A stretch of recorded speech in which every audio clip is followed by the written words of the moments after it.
Greetings, everyone. So the other day we got the sheetrock delivered from our local building supply company. Unfortunately, their lift would not fit under the outdoor living for the ADU or the outdoor living for in the back of the house. And Mark and I ended up having to move every single piece of sheetrock so it could be under the covers of the outdoor livings. We had the company drop the sheetrock in front of the garage, and then we moved it and restacked it all to this area. So we're going to get started on the sheetrock today, and we'll see how that goes. So one of the ideas that I had for moving the sheetrock across the house is these are rollers for my snowmobile, and these would normally go under the front skis of the snowmobile and has a groove right there for the carbides to sit in. And so we're going to use these to set the sheet on so we could roll it across the house, and that way we have minimal lifting. We basically just have to lift the sheet in from the door, put on the rollers, and then we can roll it. And then I bought one other apparatus to help us with the sheetrock, and I'll show you that now. The other purchase I made was for this sheetrock lift or drywall lift. I got the Paragon Pro, it's model 125 by Panel Lift, and boy, it's going to be a back saver. We put up a couple of sheets already on the ceiling, and that is just so nice, being able to crank that up tight to the ceiling and not have to hold that all while we're doing the work. And one of the reasons that I got those rollers from the snowmobile and the sheetrock lift is I purchased 54-inch wide sheets of drywall by 12 foot long.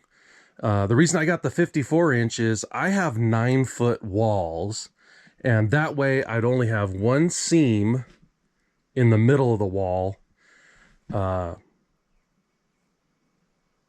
rather than having to put two sheets and a 1-foot strip either in the middle or at the top or the bottom, or, you know, there's all different ways depending on how you want to do it. But I went with the 54-inch wide, and we went with 12 foot long. So these sheets are kind of heavy, and it definitely helps having those extra tools.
All right, so an update on the drywall.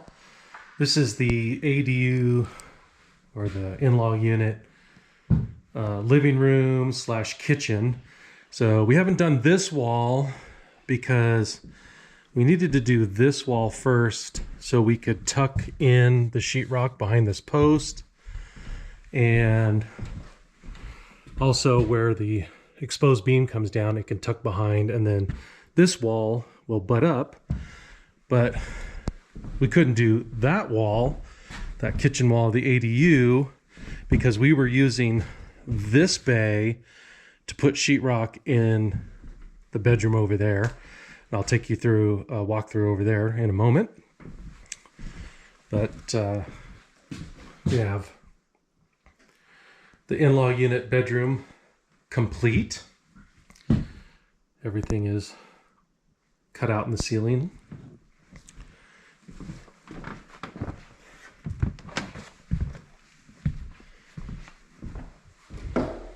And we have this bedroom done as well. And that's the wall that we were bringing the sheetrock through for this room here, because there's no way we could have got the 12 footers around this hallway corner into this room. So today I am working solo. Mark had to go get some repairs done to his truck. So I decided to start working on the bathroom. And the reason I wanted to do that was the moisture resistant sheets of drywall I got, I could only get those in 8-foot sheets, and they're 5/8 thick, and they're a lot lighter than the drywall I'm using for the rest of the house, which I got the 54-inch, the 4.5 footers by 12. That way most of the walls wouldn't have a seam, and the 54-inch is nice for the 9-foot walls or the 9-foot ceiling height, because you only have one joint right across the middle of the wall, rather than having that 1-foot belly band, if you want to call it, that you either have to put, and it depends. People put them at the top, people put them in the middle, people put them in the bottom. I just didn't want to deal with that, so I got the wider sheetrock. But those 54-inch by 12 footers are heavy, and I just didn't feel like lifting that by myself. So I can manage the 4x8 sheets of drywall and the 5/8. So I'm going to work on the bathroom today.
Okay, so it has taken us a couple of weeks, but we have finished the sheetrocking, and I think it looks amazing with the exposed beams up there.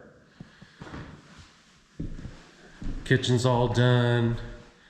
I kind of went through, you'll see some little patching done already. I used hot mud to fill some of what I thought were larger gaps. So basically, if it was like a 1/4 inch gap or more, I pre-filled that just I figured that might make it a little easier for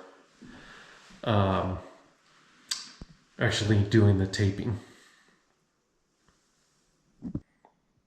So I thought these little storage cubbies came out pretty cool in this closet upstairs that leads to the mechanical room.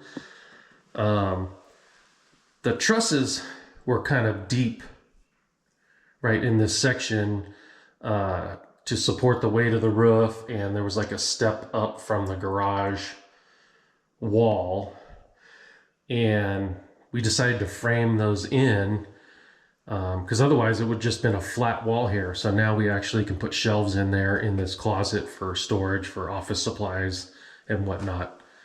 I thought those turned out pretty good. We just have to finish getting the corner metal on them before we start doing the mudding. Well, that's going to wrap up the drywall video. As you can see, we've started on filling in the holes for the screws, and we're going to get started on the taping. I want to thank you all for watching, and we'll see you on the next one.